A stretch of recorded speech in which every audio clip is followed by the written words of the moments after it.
You never understand life until it grows inside you is a very powerful saying. Hi, I'm Dr. Loveleena Nadir and I'm a senior consultant at Rosewalk Hospital, and I deal with high-risk pregnancies, endoscopies and infertility. But this is a nutrition week, so what I'm going to talk about is nutrition during pregnancy. And 9 months preparation will lead to a joy for rest of your lives. So what is recommended is adequate weight gain, balanced diet, proper exercise and timely vitamin and mineral supplementation, and these 4 things enable a healthy pregnancy and a healthy baby. So for nutrition during pregnancy, it is very important to lead an active, healthy lifestyle and take care of your diet and nutrition before you start pregnancy. And folic acid is a very important mineral which is required.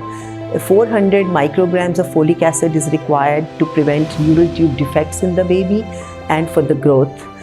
Iron, 100 milligram of elemental iron ensures healthy baby. 1000 milligram of calcium is required for the growth of bones and teeth in the baby and maintaining blood pressure. One must eat lot of green veggies and fresh fruits to ensure one gets adequate fiber. 25 grams per day is what is required every day. So have lot of cereals, multigrain breads, pastas and lot of complex carbohydrates. Vitamin D is a very important vitamin, and 10 micrograms of vitamin D is required on a daily basis. And one must take adequate protein, and 1.1 milligram per kg is what is required. And vegetarian sources of protein are milk, curd, dal, soy, tofu, and of course dairy, which includes paneer.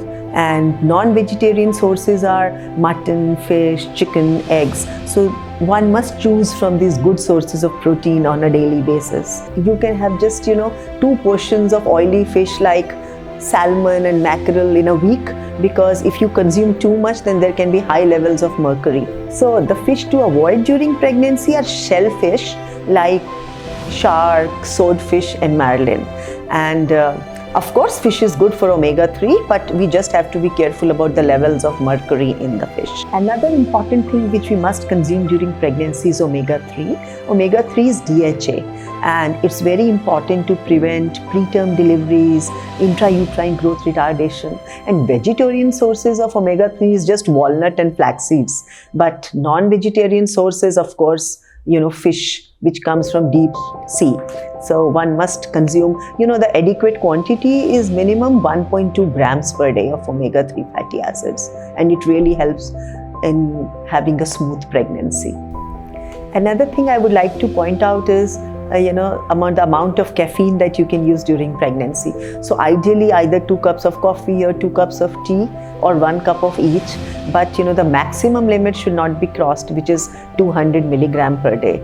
And so these were some do's, So in short, what I would like to tell you is to make things simple. You must have 2 glasses of milk, 2 katoris of dahi, a handful of nuts, like almonds, which is a good source of protein. You can have walnuts, 1 or 2, which is a good source of omega-3. You can have pista, which is cholesterol free. So, you have a lot of good things, and you can choose from the protein sources which I have told you, paneer, dals, lentils, soy, and you must have lassi to drink, coconut water, nimbu pani, fresh fruit juices. So you have whole lot of things to choose from.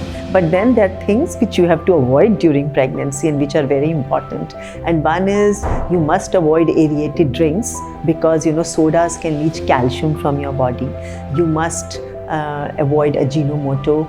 So when you go out to eat Chinese, be careful. You must go off alcohol completely, as there is no safe limit of alcohol during pregnancy, and it can cause fetal alcohol syndrome in the baby. You have to quit smoking and even avoid passive smoking. That means move away from the room if somebody is smoking. Don't consume too much caffeine, avoid strenuous exercises, avoid coloring and bleaching, with products which have got ammonia, avoid jerks, lifting of weights, and travel during first trimester should be avoided unless it is local travel. Do not go to the hills during first trimester because the chances of bleeding. And if there is no pain or bleeding, you can continue with your normal life, even sex life. Avoid junk food as far as possible. It is always good to eat healthy home food, but yes, once in a while you can indulge in that, but not very often. More thing we must keep in our mind is when we go out, we like to indulge in things and they're loaded with cheese. So we must avoid soft cheese, mold ripened goat cheese or brie, or that blue veined cheese. These are not good. We must avoid raw eggs. We must avoid undercooked meat because there's a risk of getting toxoplasmosis, which is a parasitic infection. So have everything nicely cooked, not raw. Never use uncooked vegetables.